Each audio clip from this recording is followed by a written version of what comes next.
শেখ হাসিনা দেশ থেকে বিদায় নিল, তখন আমরা একটা ভঙ্গুর অর্থনীতি দেখেছি। কারণ শেখ হাসিনা এবং তার কুশীলবরা বাংলাদেশের অর্থনীতিকে লুটপাট করে বিদেশে পাচার করে তারা ব্যক্তিগতভাবে লাভবান হয়েছেন, আর দেশটাকে অর্থনৈতিকভাবে শূন্য বা একটা কি বলবো তলাবিহীন ঝুলিতে তৈরি করেছিলেন।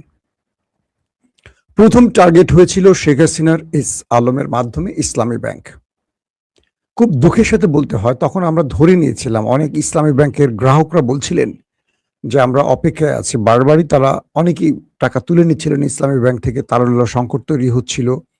ব্যাংকের হাজার হাজার কর্মীরা হতাশ ছিলেন যে ব্যাংকটা শেষ পর্যন্ত দেউলিয়া হয়ে যায় কিনা। দুঃখের সাথে বলতে হচ্ছে যে শেখ হাসিনার সময় ব্যাংকটা পুরোপুরি দেউলিয়া হওয়ার আগেই হাসিনার পতন হয়। এটি দুঃখের সাথে বলছি না, বলছি যে রক্ষা পায় শেখ হাসিনার হাত থেকে। কারণ ছাত্র জনতার অভ্যুত্থানে হাসিনা পালিয়ে যেতে বাধ্য হন, হাসিনার রেজিমের পতন হয় এবং নতুন করে অন্তর্বর্তীকালীন সরকার ক্ষমতায় বসার পর ইসলামী ব্যাংক আবার ঘুরে দাঁড়াবার চেষ্টা করে। এর পরপরই আলমদের মতো সেই অর্থনৈতিক দানবরা, অর্থনীতি না লুটপাটের দানবরা বিএনপিকে কিনে ফেলে। আমি নির্দ্বিধায় বলবো, বিএনপি কষ্ট পেলেও আমার কিচ্ছু করার নাই। এবং আলমের অন্যতম সহযোগী খুরশিদ আলমকে ইসলামী ব্যাংকের চেয়ারম্যান করে বসায় বর্তমান সরকার। কল্পনা করেন। আমার মনে আছে আমি হাসিনার আমলে কয়েকটা ভিডিওতে বলেছিলাম যে সরকার অদল বদল হলে কিছু লোকের কিছু হয় না। এর মধ্যে যারা আমাদের ব্যবসায়ী সমাজ আছেন যারা, তাদের কিছু হবে না, কারণ তারা সব দলকে টাকা দিয়ে কিনে ফেলে, আর এই রাজনৈতিক দলগুলো টাকার কাছে নিজেকে বিক্রি করে দেয়। তেমনি আমার কাছে মনে হচ্ছে আলম যে হাজার হাজার কোটি টাকা লুটপাট করেছে, সেখান থেকে বড় একটি ভাগই সরকার পেয়েছে। আর বলেই আলম যেভাবে ইসলামী ব্যাংকে তার নিয়ন্ত্রণে রাখতে চায়, এটি বিএনপি সরকার আলমকে সেভাবে সুযোগ করে দিচ্ছে, যেটা ইউনূসের আমলে করতে পারেনি। বিএনপির জন্য সবচেয়ে বড় হুমকিটা কি আমি বলে দিচ্ছি। শেখ হাসিনা যত বড় বড় অপরাধগুলো করেছেন প্রথম এবং দ্বিতীয় টার্মে করেনি, তৃতীয় টার্মে এসে সবগুলো বড় বড় মিশন হাতে নিয়েছিলেন আস্তে আস্তে। আর বিএনপি এক লাফি বড় বড় সমস্যাগুলো তৈরি করছে। ইসলামী ব্যাংকটার প্রতি মানুষের আকর্ষণ কেন ভাবতে হবে। ইসলামী ব্যাংকটা বাদ দেন, বাংলাদেশে আরো কয়েক শত ব্যাংক আছে, নাম জানা নাম অজানা, আমরা হয়তো সব নাম জানি না। মানুষের আস্থার জায়গা ছিল ইসলামী ব্যাংক। তাই দেখবেন যে এই ব্যাংকটি যেখানেই শাখা খুলেছে মানুষ হুমড়ি খেয়ে পড়েছে। অন্যান্য প্রাইভেট ব্যাংকগুলোতে দেখবেন মশা মাছি মারার জন্য মানুষ নাই, টাই কোট দামি লাক্সারি অফিসে বসে আছে আমাদের ব্যাংকের কর্তারা, গ্রাহক নেই। আর ইসলামী ব্যাংকে দেখবেন হ্যাঁ খুব সাধারণ পোশাকের মানুষগুলো বসে আছে টুল টেবিল নিয়ে, কিন্তু হুমড়ি খেয়ে পড়ছে মানুষ। আস্থার জন্য সবাই ইসলামী ব্যাংকে যায়। আমারও ইসলামী ব্যাংকে অ্যাকাউন্ট, আমার ফ্যামিলির অ্যাকাউন্ট।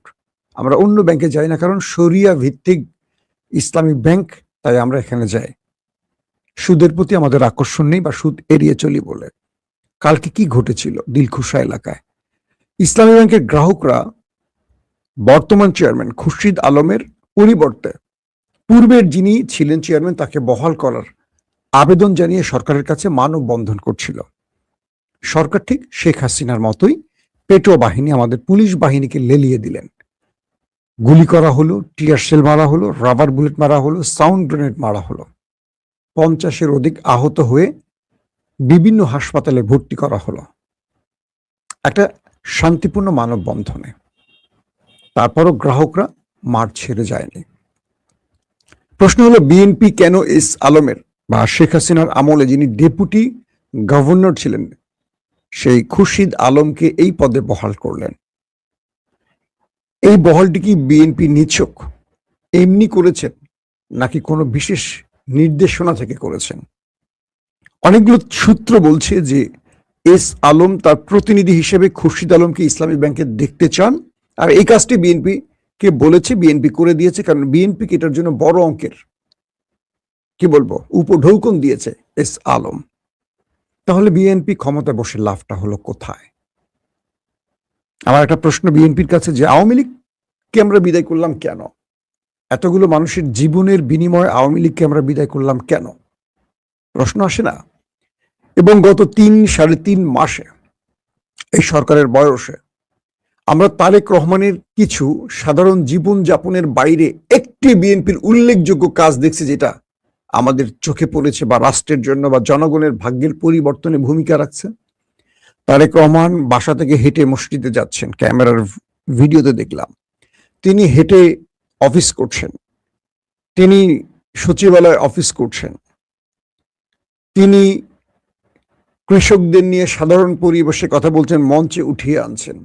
তিনি প্রিয় আমাদের ভাবি জুবাইদা ম্যাডামকে নিয়ে হাত ধরে রাস্তায় হাঁটছেন, নিজে গাড়ি ড্রাইভ করছেন, প্রোটোকল কম নিচ্ছেন, জ্যামের মধ্যে তিনি প্রোটোকল অনুযায়ী রাস্তা ফাঁকা করছেন না, জ্যামের মধ্যে তিনি পড়ছেন। এই বিষয়গুলো আমাদের রাষ্ট্রের জন্য আসলে কি ভূমিকা রাখে?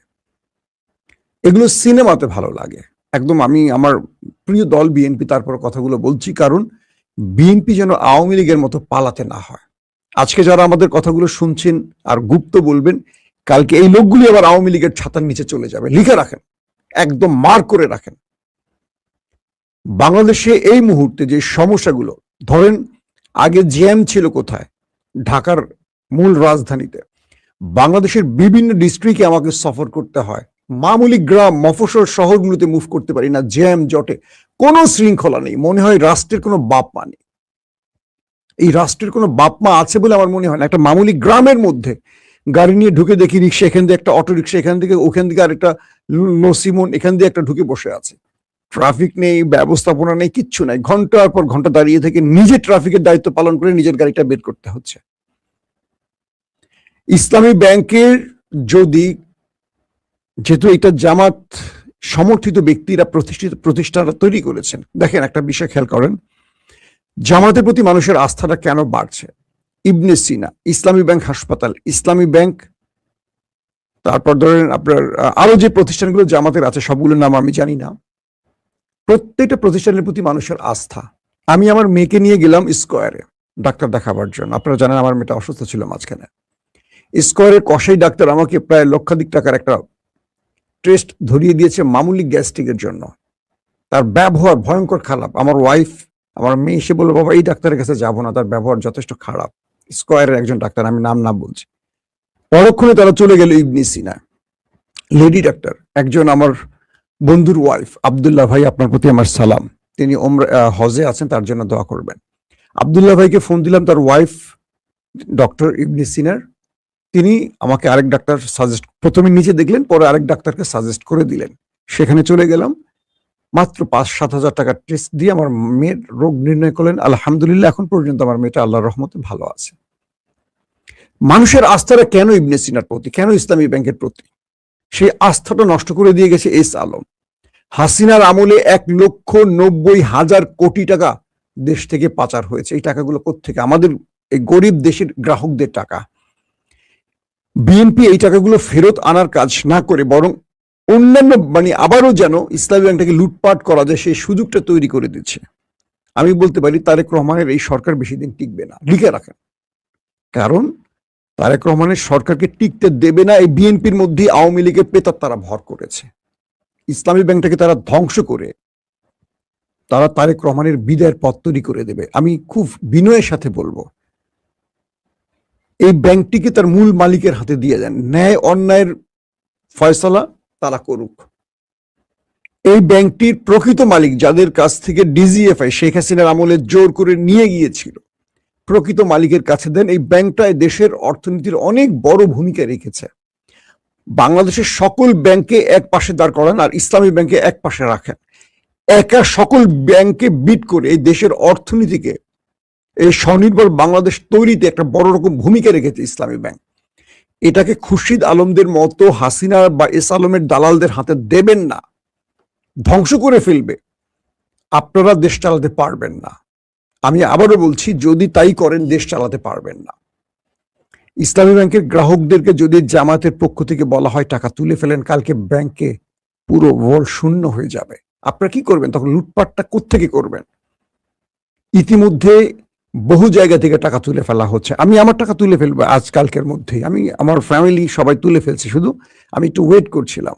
আমার সকল টাকা আমি তুলে ফেলবো, প্রয়োজনে হাসিনার ব্যাংকে রাখবো, কিন্তু লুটপাট হওয়া, মানে যেই ব্যাংক লুট করবে সেই ব্যাংকে টাকা রাখবো না। তো বিএনপি যদি এই ভুলটা করে, আমি মনে করি প্রথম বছরের ৩-৩.৫ মাসে তাদের যে জগা খিচুড়ি অবস্থা, এখনই বিভিন্ন জায়গায় গেলে ভুয়া ভুয়া স্লোগান শুনতে হয়। জুলাইয়ের যোদ্ধারা ঘুমিয়ে পড়েনি, হাসিনাকে যারা তাড়িয়েছে তারা জেগে আছে, তারা দেখছে বিএনপি কি করছে। ওই যে রাস্তায় চাঁদাবাজ কিছু বসিয়েছেন আর কিছু পদ পদবি দিয়া টেন্ডারবাজদেরকে বসিয়েছেন, তারা দল টিকাতে পারবে না। তারা গত 15.5 বছরের রাস্তায় দাঁড়াতেই পারেনি, বাগানে বাগানে ঘুমিয়েছে। হাসিনাকে একটা পশম ছিটতে পারেনি। এরা বিএনপিকে বাঁচাবে মনে করেন?